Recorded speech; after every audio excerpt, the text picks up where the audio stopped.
She's 24 years old and she's got a question. Okay. What is that?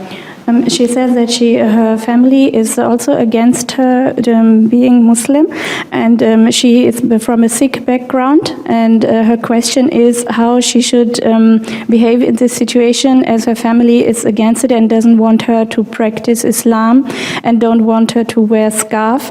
So her question is how should she behave, keep her being Muslim, practice it, but still be respectful to her parents. How should she manage? I see. The thing is that tell them, as long as my religion is concerned, I will practice my religion since I accepted this religion as a true religion.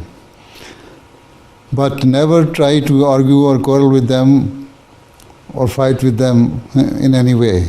Respect them, give them due respect, especially to your parents, and be polite to your siblings as well, and but never leave the teachings of Islam.